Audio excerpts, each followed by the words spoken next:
So we have no divisions because there are no divisions among those who have transitioned, except for the fact that they are still struggling in their realm, depending upon where they are in making their full transition to where we are here. And one of the things that we want to do when we get to the river is to pray for those souls that have been lost in violence, because there are the spirits which in our tradition we call the way spirits. Those are the spirits that wander the earth because they're not sure in many instances of what happened to them.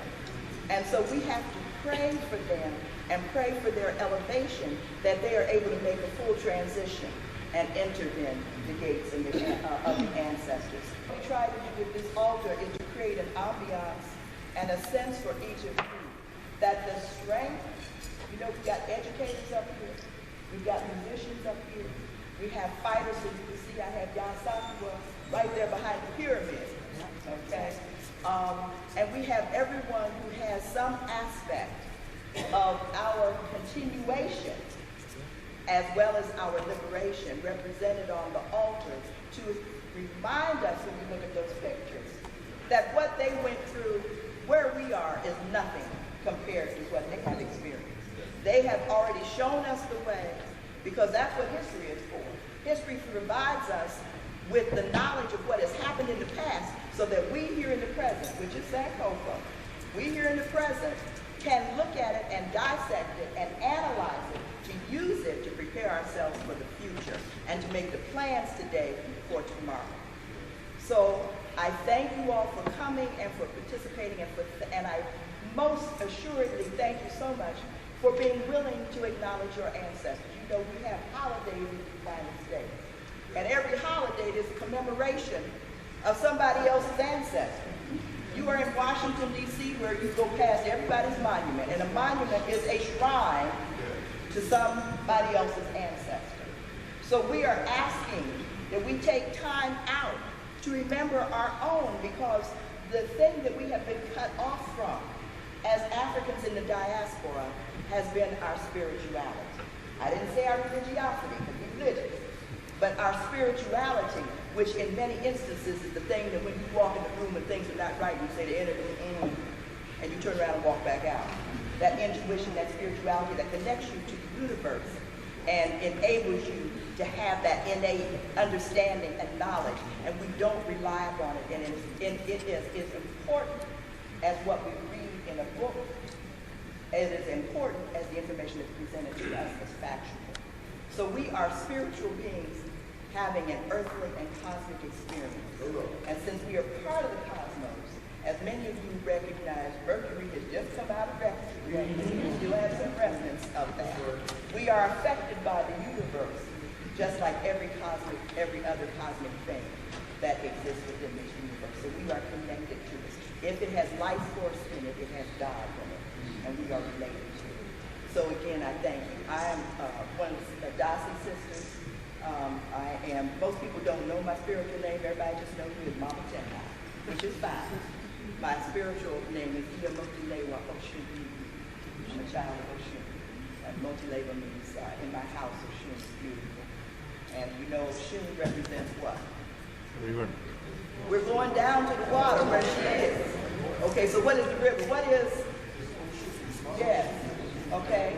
What are our bodies made of? And what happens with a man and a woman when they come together to procreate? That's Oshun. Okay? So Oshun is a vital part. We know that she is a vital part because our mythology tells us in Yoruba tradition that as God created this area, he sent all the male deities down to create earth. And they came down and they got to arguing and they all kinds of things and nothing happened. And so they went back to God to say, we tried, but it didn't work. And Olodumare, Mother, Father, God, said to the Yoromole at that time, go beg forgiveness of your sister Oshun because you didn't invite her to participate. So it is as the sister had said yesterday, we talked about my aunt, for every God there is a goddess, for every goddess there is a God. We are the unity of opposites, and we're come together. So we go to the river because the river, it represents the water that brought us here. Now we came through Yemajan, Olokun, which is the sea water, but you know the sea, the water of the river empties into the sea. And so they come together. So we are going to this river because of several reasons. Anacostia is a place that when our ancestors ran away, they hid by the riverbanks. So there are many souls and spirits in there that we need to pray for. And remember, our ancestors were dumped overboard in many instances, so we got to pray for them. And we got to reconnect with them so that we can use their knowledge, their spiritual, their understanding. As I always tell people in the so-called Maroons, when they ran away, the first thing they would do is find a tree, find a stump, find some earth or something to create what was considered a shrine or an altar so that they could have a focal point to figure out which way to go and what to do. Just think about it. Now, you came here at 4 or 5 years old because you knew how to work. And you've decided now you're going to liberate yourself. Where do you go? You've never been off a plantation. So where would you get guidance from? Your inner being and your connectedness to your ancestors to say, where do I go and whatnot? And they would build this focal point to draw strength from, to give them direction in which to go. So that's what our purpose is for, to commemorate our ancestors, to thank them, not only for the sacrifices they made, but to thank them for loving us enough to endure what they have so that we could be present. So we want to thank them, we want to commemorate them, we want to ask them, please help us, direct us. We are once again at the crossroads. I'm an educator, and I work in higher education. I work for historically black colleges and universities. And I keep telling people that with our young people coming into the schools, we are at the same crossroads that we were after emancipation. That our folk don't know who they are, they don't know anything. One thing that we, over the generations, we have lost who we are. We have to reconnect with who we are so that we understand our strength and understand how strong we are and understand that we are direct descendants from the mother. So thank you again, because I get carried away now. So we're going to go ahead and Babalao Fakunle, who is, I visited not only his house, but he has been I call him Kekere Babalao. They don't really Babalao, but he's so young. But at home, when one is trained, just like in the so-called mystery system, it took 47 years. Rather than what we can go for one initiation, think we know it all. So, Baba, without further ado, I would ask you to support our vision. Oh, he is the founder and president of ADACI Nigeria, Babalao Fakunle Oyesanya. Good morning, Bob.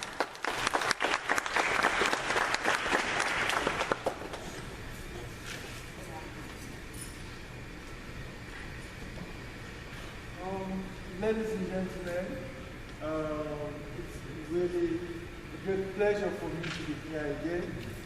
I'm so happy that I have the opportunity to be here once again to celebrate the 23rd commemoration of the millions of Africans that lost their lives during the that era.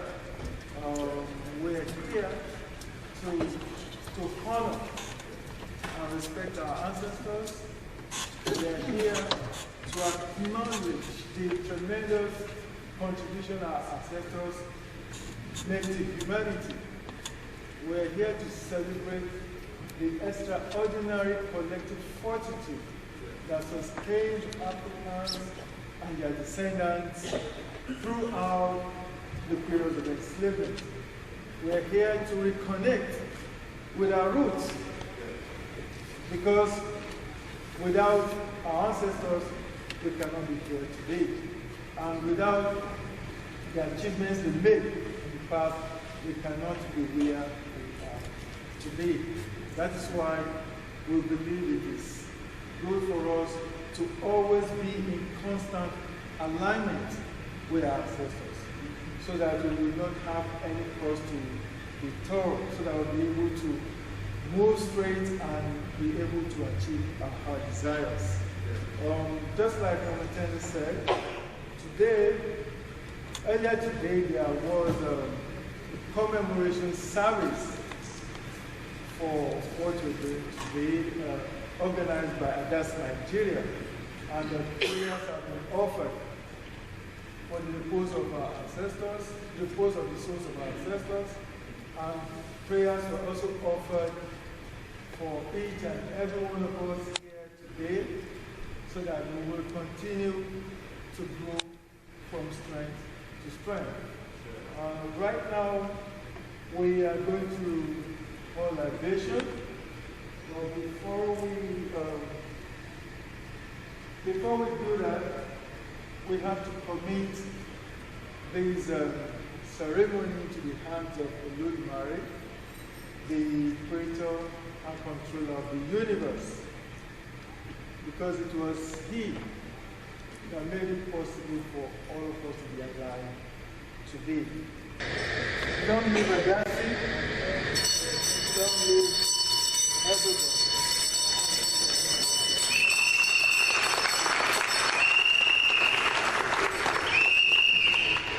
That's the way it's done. Do two things. Brother Adeyemi, I just want to have you stand. Brother Adeyemi has been active for a number of years. There is now a coalition of organizations that are to have an Ancestral Remembrance Day. ADACI has joined the coalition. This brother has been pushing for it for like forever. There is a coalition website, and we have the information on our ADACI website as well. So I just want you to just make mention of it. Everything that was said is correct.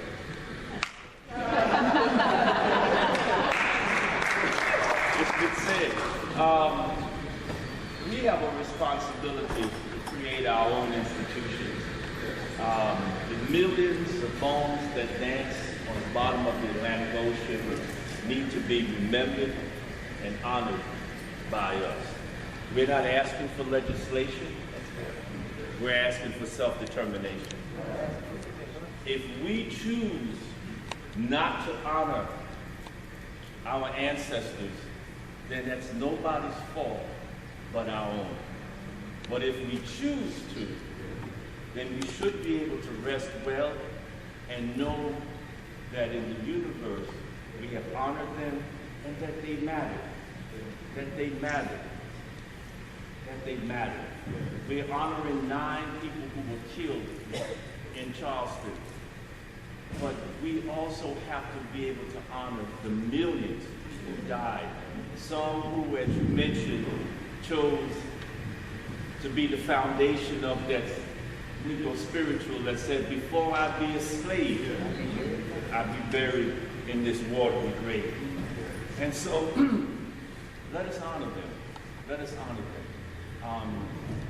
And we have ways in which we can do that. There are organizations around this country who have been honoring the ancestors for over 25 years or more.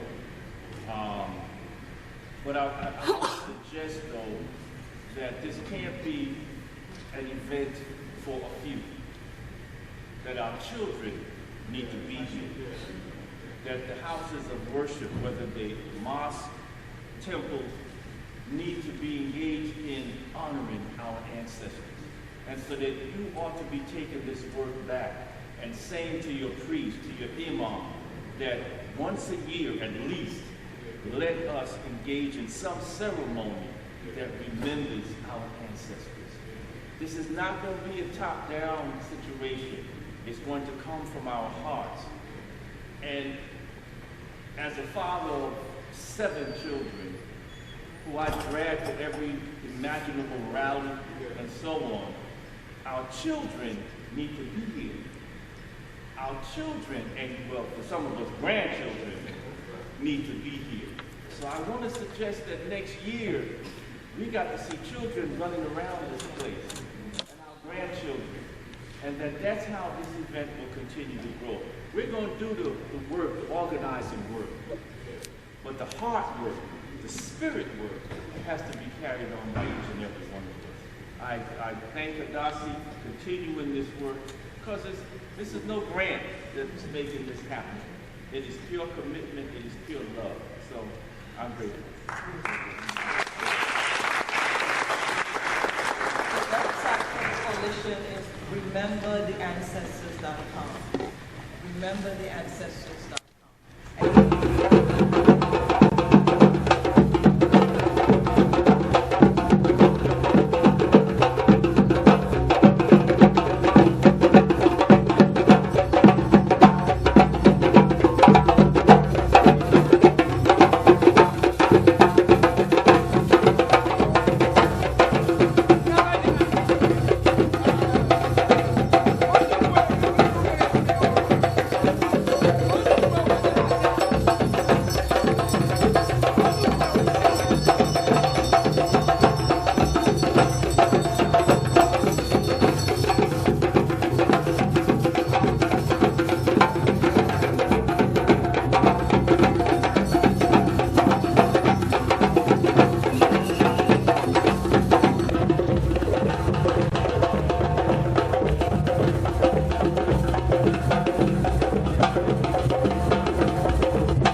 ancestors, those who have come before us, those who have led the way, those who have given their lives, and those who continue to search for us, to listen to them, to hear their messages.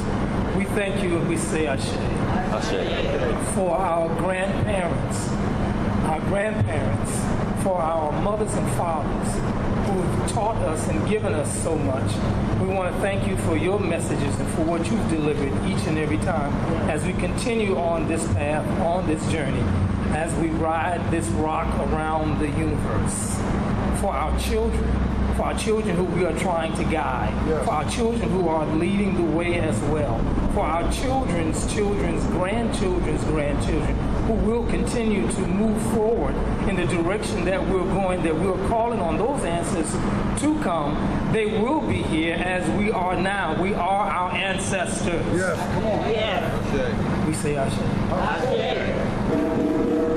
Years ago, about 40 years ago, there was a group called the OJs.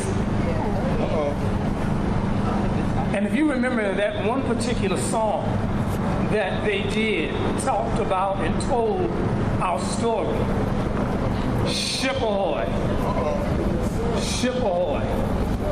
You're talking about people who were crammed into the hulls of these ships, side by side, up and down, stacked on top of each other, having to live and to make it across that journey. Some didn't make it. Some chose, as was mentioned earlier, that I would rather be in my grave.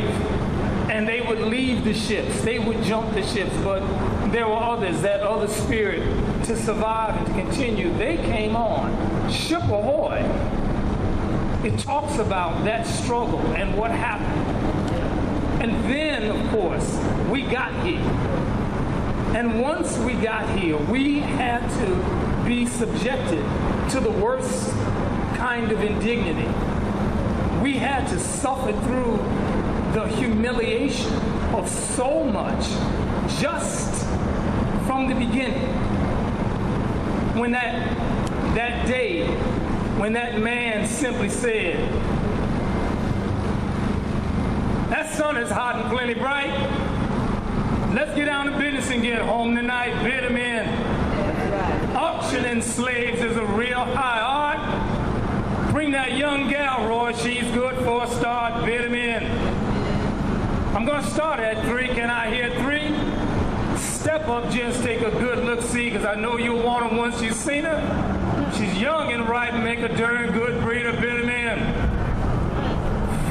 Now here's a real good man, only about 15. Her great-grandmamma's a down-homey queen.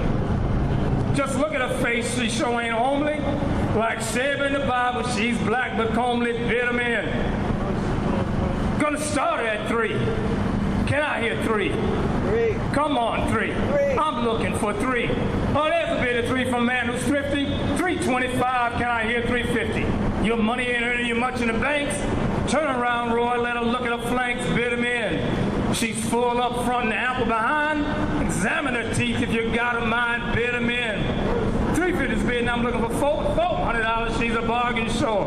4's the bid, $455.